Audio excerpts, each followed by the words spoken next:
بسم اللہ الرحمن الرحیم۔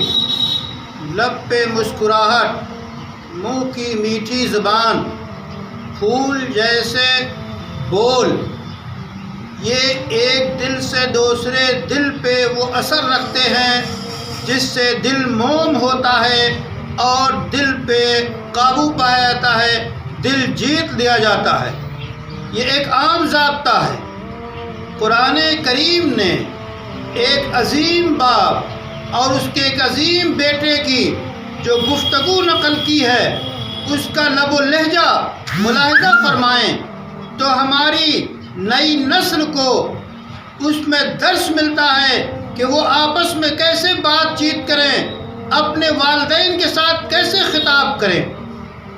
سیدنا ابراہیم کو اللہ کی طرف سے سچا خواب دکھایا جاتا ہے اور اس میں حکم ہوتا ہے کہ وہ قربان کریں۔ حضرت ابراہیم اپنے ننھے معصوم صاحبزادے سے مخاطب ہوتے ہیں، یا بنی، اے بیٹے، اے پیارے بیٹے، اے لختے جگر، انی ارا، میں دیکھ رہا ہوں خواب میں کہ تم کو ذبح کر رہا ہوں۔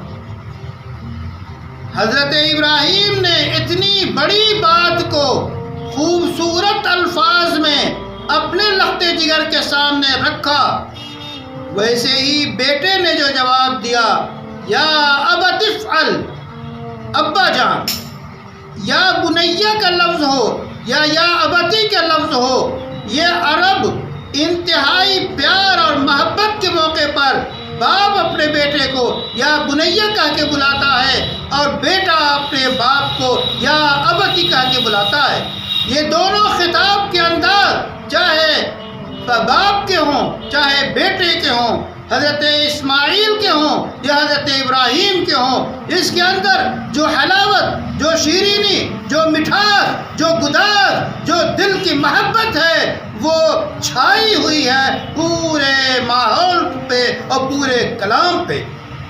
اور نتیجہ کیا نکلتا ہے؟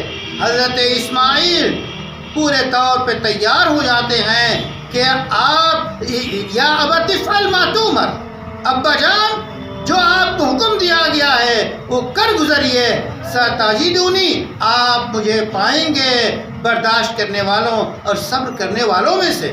یہ ہے قربانی کی تاریخ، یہ ہے اس شعار کی تاریخ، یہ ہے اس علامت اور نشان کی تاریخ جو اسلام نے سیدنا ابراہیم سے باقی رکھا ہے، اور حضرت اسماعیل اور حضرت ابراہیم پھر نبی برحق محمد عربی مصطفیٰ صلی اللہ علیہ وسلم نے اس کو ہر صاحب نصاب پہ واجب قرار دیا۔ اس کا پس منظر دیکھیں آپ تو کتنے میٹھے بول سے اس کا آغاز ہوتا ہے۔